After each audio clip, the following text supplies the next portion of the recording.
Bom, gente, boa tarde. Primeiramente, obrigado pela presença de todos vocês aqui, né, no nosso evento. Bom, o que eu vou apresentar para vocês é um excerto, né, de uma pesquisa sobre as relações da Virginia Woolf com o imperialismo, mais precisamente alguns romances dela. Eu selecionei hoje o romance A Viagem, né, da Virginia Woolf, que é um ponto de partida normalmente muito comum quando se vai investigar essa relação entre o imperialismo, né, essa estrutura social, que é muito importante, né, para a própria realidade e identidade europeia, em particular dos ingleses, né? Lembre-se que o Império Britânico ele alcança seu momento culminante em 1920, quando ele tem a maior extensão, né, de território. Então, ele é um dos objetos que perpassa toda a obra da Virginia Woolf, como nós vimos aqui em várias apresentações. Bom, então A Viagem, ele tem como plano de fundo esse romance uma viagem da Inglaterra à América do Sul, a bordo de um navio de carga que normalmente traz produtos manufaturados e leva borracha. Aqui já é óbvio, da Amazônia, né? Aqui já a coordenada, né, a própria escolha desse contexto para a história já é bastante significativo. Essa história já é bastante significativa. Além disso, acho que eu gostaria de começar já identificando um diálogo que esse romance ele estabelece com outra narrativa do mesmo período, que também se notabilizou pela sua política anti-imperialista, né? A sua política, o seu tema, né? O seu objeto. No primeiro capítulo de A Viagem, né, nós temos esse excerto que eu vou ler agora. Eu vou usar sempre a tradução aqui para facilitar, como só tem 20 minutos, eu acho que facilita. Bom, esse excerto, ele acontece logo no primeiro capítulo, quando o navio ele está deixando a Inglaterra via o Tâmisa. Agora moviam-se constantemente rio abaixo, passando pelos vultos escuros de navios ancorados, e Londres era um enxame de luzes com o dossel amarelo pálido, pousado em cima. Havia luzes dos grandes teatros, as luzes das ruas compridas, as luzes indicando enormes quadrados de conforto doméstico, luzes penduradas no ar. Nenhuma escuridão jamais se instalaria sobre esses lampiões, assim como nenhuma escuridão se instalara sobre eles em centenas de anos. Parecia assustador que a cidade devesse arder assim, no mesmo ponto, para sempre. Assustador, pelo menos para pessoas que partiam para uma aventura no mar, encarando-a como uma colina circunscrita, eternamente acesa, eternamente manchada. Do convés do navio, a grande cidade parecia uma figura agachada e covarde, um avarento sedentário. Então, como eu acabei de falar, esse fragmento ele é da segunda metade do primeiro capítulo, né? Quando nós acompanhamos um navio de carga chamado Eufrosina, deixando Londres. O sentido da narração aqui, como vocês podem ver, é um só tempo cromática, histórica e existencial. Da cidade, rio e mar não parece deixar dúvidas quanto à origem do tema e seu trato, ao menos para quem está minimamente familiarizado com a abertura de Coração das Trevas, do Joseph Conrad, onde vemos também uma fusão temática e estilo descritivo muito semelhantes. Essa alusão ao que era visto como um importante expoente da literatura anti-imperialista da época, apesar de ainda restrita ao ponto de vista europeu, por meio da recuperação de materiais como esse jogo de luz, ainda muito abstrato, entre luzes e escuridão, associando a metrópole imperial a uma luz contínua que tende a sedentarizar, e a empreitada oceânica e seu destino ultramarino a uma escuridão que potencialmente revigora a um enquadramento da cidade como uma vastidão iluminada, né, na primeira linha. A swarm of light, que brilha e arde, blaze, de maneira quase que compulsivamente contínua. Tal percepção encarnada aqui, é digna de nota porque, ao que parece, ela começa a apontar para uma especificação que interessa mais do que a metafísica. O que eu quero sugerir é que em Woolf há um passo adiante, adicionando ao agonismo entre luz e escuridão uma visão da monstruosidade esclarecida, isto é, do então centro urbano mundial como uma espécie de centro definidor para onde todo tipo de bugigangas, úteis ou inúteis, produzidas nos 4 cantos do mundo, fluía e se transformava em estímulos para serem desfrutados naquele lugar parado. É como se a mercadoria no capitalismo no começo do século XX tivesse se tornado luz, literalmente, na grande cidade. Isso é uma tese do Frank Moretti, no livro dele Science Taken for Wonder. É possível ver a sofisticação, transporte e abundância do influxo crescente de coisas na cidade grande europeia do início do século XX, são cifrados na menção aos grandes teatros, ruas compridas e enormes quadrados de conforto doméstico, como coordenadas difusas de ambientação espacial resultantes da percepção de um novo tipo de metrópole, moderna, industrial e imperial. Tal situação sem precedentes terminava por tornar coisas em estímulos nervosos no cotidiano do cidadão citadino, as quais, como pode ser verificado no trecho acima, literalmente se tornavam luz, raios ofuscantes oriundos de uma acumulação primeiramente apreendida na capital de um grande império, mas que futuramente viria a reverberar ao redor do globo. Bom, avançando um pouco, eu vou me deter basicamente nos primeiros momentos do romance, que é quando o casal Dalloway é primeiramente apresentado na obra da Virginia Woolf, e eles são muito importantes para essa representação, para essa dramatização, digamos assim, do imperialismo. Como dito anteriormente, a viagem conta a história da viagem de navio de uma família, Willoughby, proprietário do navio, e sua filha de 24 anos, Rachel Van Brace, junto ao seu tio por parte de mãe, Ridley Ambrose, um pianista, sua esposa, Helen Ambrose, e um intelectual classicista, amigo da família, chamado Mr. Pepper. Eles estão deixando Londres para passar um tempo em uma vila na cidade fictícia de Santa Marina, que seria mais ou menos onde é a Venezuela, que se localiza em algum lugar da América do Sul, mas na região amazônica. A exclusividade da experiência turística, uma viagem transatlântica em 5, é propiciada por Willoughby, o Van Brace, o pai da protagonista, que, na verdade, só está dando uma carona para o cunhado, já que é dono e administrador de uma frota de 10 navios de carga que levam mercadorias para a região amazônica e traz-as em borracha de volta. Depois de nos familiarizar com as 5 personagens no capítulo 3, o navio está ancorado em Lisboa e um casal inglês, o Rachel e a Clarissa, somam-se à trama até o capítulo 6, quando desembarcam em algum lugar da costa africana ocidental para continuar suas perambulações. Então, rapidamente aqui, os nossos abençoados. A verdade era que senhor e senhora Dalloway viram-se largados em Lisboa. Tinham viajado pelo continente por algumas semanas, principalmente para ampliar a visão de senhor Dalloway.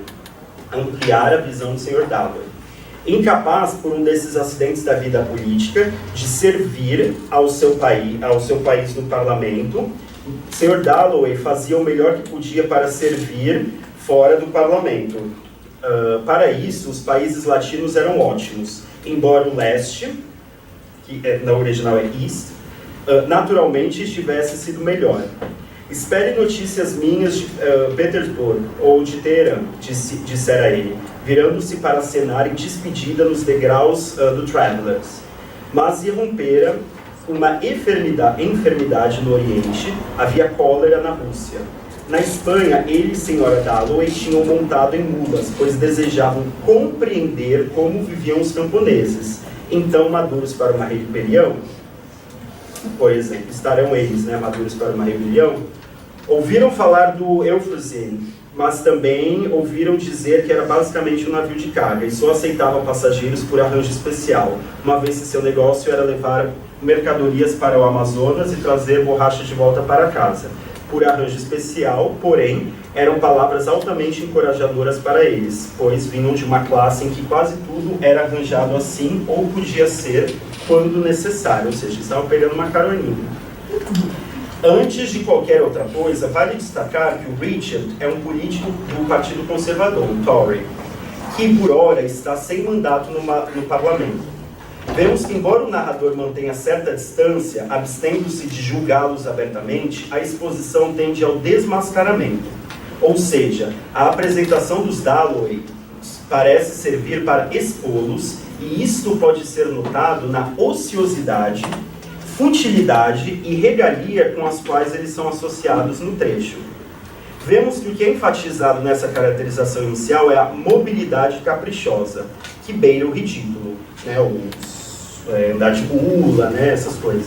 Considerável pretensão intelectual da parte de Richard, ele queria expandir a mente, né, essas coisas, e o hábito do privilégio, né, o special arrangement. Note-se que a primeira impressão que temos é que eles estão à deriva. Aproveitando o encurtamento das distâncias, proporcionado pelo desenvolvimento técnico dos meios de transporte para fazer turismo por onde e quanto tempo desejarem, isto implica uma vida marcada pela ausência de rotina, uma autopercepção como partículas livres, com pouco ou nenhum senso de necessidade, a não ser a própria vontade. A vontade de conhecer parece reduzida a mera curiosidade, ou, no melhor dos casos, a instrumentalização do aprimoramento pessoal com vistas ao ganho político ou distinção social, como ficará patente ao longo de toda a sequência em que eles participam. Como os estudos pós-coloniais já demonstraram, o discurso colonial nem sempre opera abertamente. Na verdade, muitas vezes ele se estabelece na exotização do mundo para além da Europa e na sua correspondente definição nos termos do olhar imperial. Em suma, o Oriente e a África surgem aqui como pontos de interesse justamente para aperfeiçoar a mente do homem ocidental no seu fardo de conhecer, administrar e planejar a si e outros. Com efeito, como se pode notar na passagem acima e ao longo desses capítulos dedicados aos Dalloways, Richard está viajando para acumular informação sobre o mundo em sua caderneta de bolso, com o intuito de servir melhor seu país em algum cargo do Estado britânico futuramente. Entretanto, verdadeiramente significativo do ponto de vista crítico é a conversa que ocorre entre Rachel e Richard, no capítulo seguinte. Pois é ali que o Woolf parece procurar representar o ethos imperialistas nas suas ideias e comportamento, bem como o desnorteamento que ele enseja direto ou indiretamente. E aqui vamos se virar nos 30 para dar tempo. Tá, eu vou ler mais uns trechinhos, aí eu vou só ler os trechos e fazer um outro comentário para dar tempo, tá? É o que sempre acho, há coisas demais para olhar. Isso é o Richard falando para Rachel. Ele tem por volta de 40 e poucos anos e ela 24. Acho a natureza muito estimulante. Minhas melhores ideias me vieram ao ar livre. Ele sempre está falando de ideias, ele sempre tem essa pretensão intelectual, né? Quando estava caminhando, cavalgando, andando de barco. Acho que a conversa mais importante da minha vida aconteceu enquanto eu perambulava no grande pátio em Trinity. Para os que nunca foram para a Inglaterra, Trinity é um dos colleges de Cambridge. E uma das coisas que a Virginia Woolf mais gosta de fazer é tirar sarro dessa elite inglesa de Cambridge e Oxford, né? E aqui é parte disso. Estive nas duas universidades. Era um capricho de meu pai. Ele achava que isso alargava a mente. De novo, alargando a mente. Acho que concordo com ele. Posso lembrar, parece que faz um século que eu estava decidindo a base de um futuro Estado com o atual secretário da Índia. Ou seja, discutindo o planejamento de vidas de milhões e milhões de pessoas no pátio, passando. Vocês veem que é uma prosa bem envenenada. E é engraçado que a maioria das pessoas, não sei se todos já leram esse romance, mas é uma Virginia Woolf que não é todo mundo que conhece, né? Que é a Virginia Woolf Chapel, né? Porque são esses diálogos que ninguém se entende, muito silêncio, tudo para, fica não dito, as pessoas não entendem muito bem. Bom, nós nos achávamos muito sábios, tá. E fizeram o quê? Ela fica perguntando que ela não entende muito bem qual é a dele, porque ele não se interessa por nada interior, ele só se interessa para fora, coisas para fora, né? Sim, não, ele vai perguntando o meu ideal, tá, progresso, tá. Aí ele pergunta aqui, aí ela fica insistindo até ele falou, bem, como devo responder? Numa palavra, unidade, quais são os seus ideais, né? Unidade de objetivo, de domínio, de progresso, a dispersão das melhores ideias sobre a maior área possível, a missão civilizadora, né, do Império. Porque quando você defende essas coisas podem parecer óbvias para a gente, mas para um europeu no começo do século XX, o Império ele parecia uma coisa muito plausível, né, a administração mais racional da Índia, por exemplo, que do ponto de vista colonial é o inferno na Terra da desorganização. Dos ingleses, garanto que os ingleses parecem, de modo geral, mais brancos do que a maioria dos homens. Seus registros mais limpos, né? Não tenho ilusões. Já esteve numa fábrica, Sr. Wainwright? Acho que não. Posso dizer que espero que não. Rachel mal caminhara numa rua pobre, sempre acompanhada pelo pai, pela criada ou pelas tias. Eu ia dizer que, se já tivesse visto o tipo de coisa que acontece ao seu redor, compreenderia o que faz os homens como políticos. Ou seja, ela sempre vai construindo essa personagem como se ela estivesse totalmente alienada. O mundo, ele se alargou tanto que ela não consegue entender o que ela sente, como julgar os outros. Ela não consegue, ela mostra que o que vai acontecer aqui, não sei se consciente ou inconscientemente, isso não importa, mas a gente pode ver retrospectivamente, que é ver como um diálogo aqui ele vai falhando. Ele vai falhando, que ela não vai entendendo. Ela vai conversando com várias pessoas mais velhas e ela vai toda hora mudando de opinião, aí volta, aí não entende, aí fala como é difícil julgar as pessoas. Você vai vendo que o diálogo mais linear, a prosa mais linear, ela vai cedendo e aí o olhar retrospectivo, né? Provavelmente, se a gente for para ver o romance não isolado, mas nessa linha, né? Vai dar ensejo à produção dos anos 20 dela, né? A senhorita me perguntou há pouco se fiz o que pretendia fazer. Bem, quando penso em minha vida, é um fato do qual admito sentir orgulho. Por minha causa, milhares de mocinhas em Lancashire e muitos milhares que virão depois delas podem passar uma hora do dia todo ao ar livre, enquanto suas mães tiveram que passá-la, né, essa uma hora, né, do dia, né, diante dos seus teares, né? Então, por causa dele, finalmente as pessoas pelo menos têm uma hora para não ficar trabalhando o dia inteiro. Tenho mais orgulho disso do que teria se escrevesse como Keats e Shelley.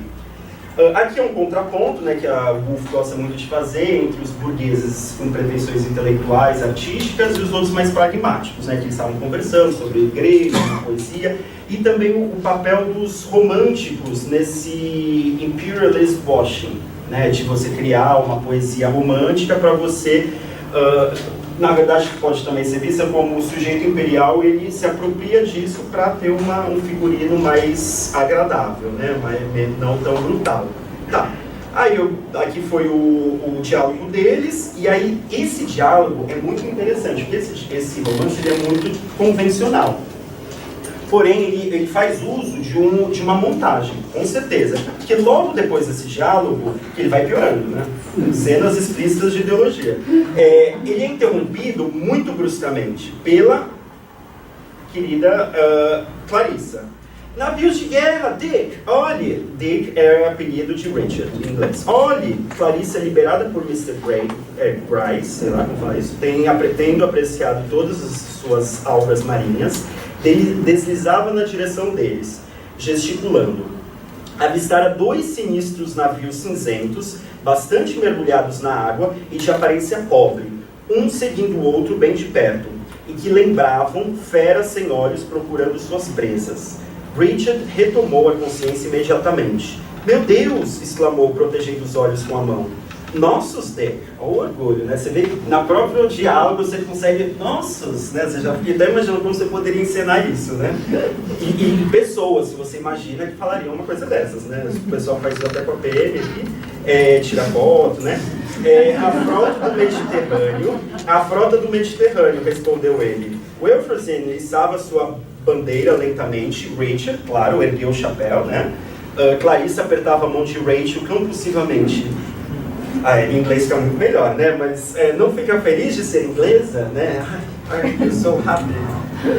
Então tá. E aí, para concluir, eu vou simplesmente resumir o que eu ia falar e terminar com uma frase já do capítulo 6, que é o meu ponto de chegada, né? Bom, no capítulo seguinte, eles têm mais uma conversa, mais curta, e ele beija ela. E fica meio sem entender, rouba um beijo dela. Ele é casado e tal, e ela sai correndo e tal, tem vários sonhos muito esquisitos. Outro elemento de indeterminação, de que não é possível você representar o que ela está sentindo diretamente. Ela sonha com uns bárbaros, uns homens pequenos invadindo o navio, ela tranca a porta, e depois ela conversa no capítulo 6 com a tia mais velha.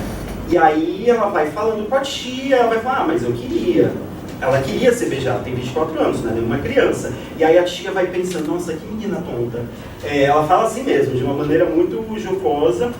E ela vai citando como a Clarissa ela era uma idiota. Ela era uma idiota, como alguém falou agora, né? Que ela muda, né, a personagem daqui pro romance, né, de 25. E ela muda a opinião sobre os Dalloway porque a tia fala alguma coisa, ou seja, ela fala como é difícil julgar as pessoas, como é mais interessante uma pessoa mais madura dando pra gente a percepção, né? Essa coisa do julgar, né? Ou seja, Jane Austen aqui já não segura mais, né, esse mundo.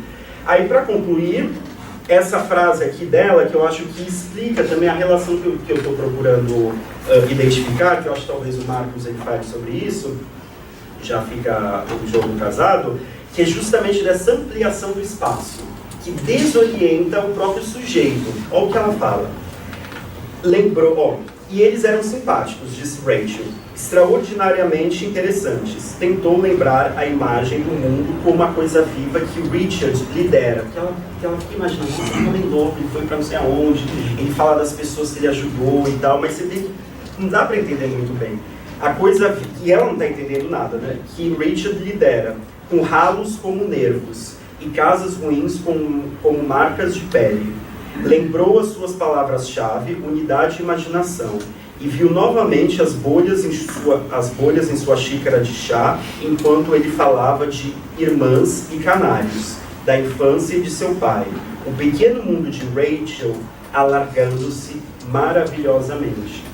Ou seja, ela tem essa incapacidade, esse desnorteamento que o mundo globalmente conectado, esse espaço que é uma rua em Westminster, que se alarga no espaço, no tempo, e por aí vai, que causa esse desnorteamento e que também eu acho que contribuiu para essa virada, essa percepção de uma incapacidade desse tipo de narrativa dar conta de apresentar a realidade contemporânea ou moderna. Bom, isso, obrigado, gente. Muito obrigada,